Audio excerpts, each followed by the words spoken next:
اعوذ باللہ من الشیطان الرجیم بسم اللہ الرحمن الرحیم محترم ناظرین کرام،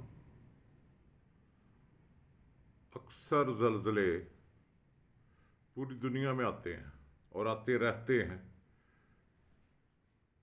کبھی چھوٹے چھوٹے آ گئے، کبھی بہت بڑے آ گئے۔ جو چھوٹے چھوٹے ہیں ان کے ہم جھٹکے محسوس کرتے ہیں، جو بہت بڑے آ جاتے ہیں وہ تو پھر ہزاروں کی تعداد میں اس دنیا فانی سے کوچ کر جاتی ہے۔ اور کافی ملکوں میں آئے ہیں جن کی زد میں پاکستان بھی آ چکا ہے۔ پاکستان میں بھی ایسے زلزلے آ چکے ہیں جن سے بہت زیادہ جانی نقصان ہوا ہے۔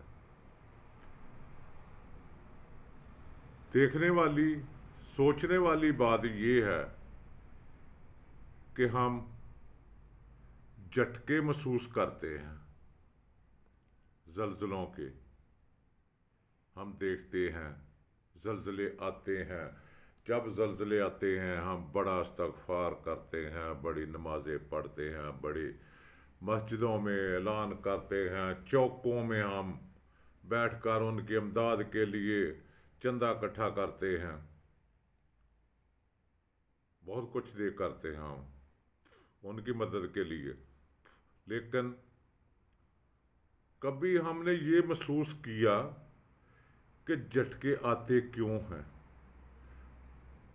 یہ زلزلے کیوں آتے ہیں؟ یہ ہمیں محسوس کرنے کی کبھی ہمت ہوئی؟ اگر ہوئی تو کیا عمل کیا؟ اگر نہیں ہوئی تو کیوں نہیں ہوئی؟ بہت سوچنے والی بات ہے۔ تو میرے پیارے بھائیوں، بہنوں، بیٹیوں، زلزلہ آتا ہے، ضرور آتا ہے۔ کیوں آتا ہے اس کے بارے میں اب آج کو بتاؤں گا، جس میں حضرت عائشہ رضی اللہ تعالی عنہا سے کسی نے پوچھا کہ زلزلے کیوں آتے ہیں،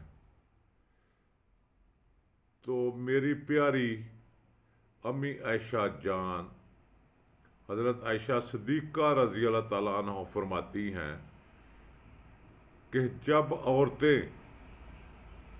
غیر محرم مردوں کے سامنے ننگی ہونے میں جھجک محسوس نہ کرے، یعنی زنا عام ہو جائے، جب عورتیں غیر مردوں کے لیے خوشبو استعمال کریں،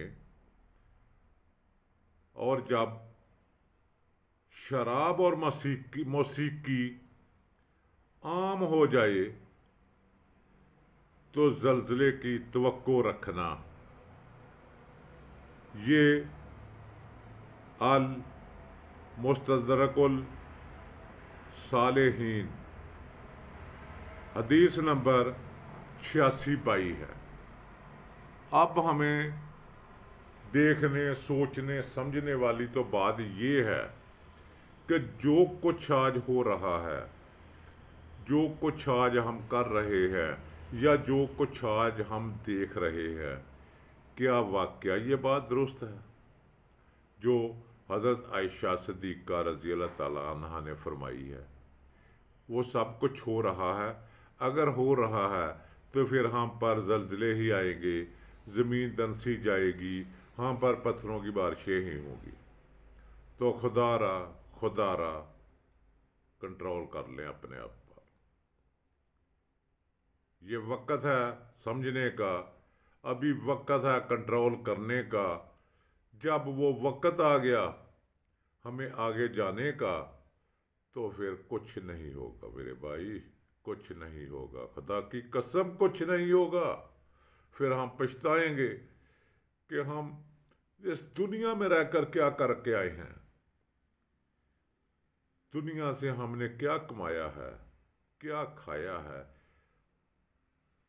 اور ہم کیسی غفلت میں بڑے ہوئے ہیں کہ جو چیز قبر میں رہ جانی ہے، جو چیز دفن ہو جانی ہے، اس کے لیے ہم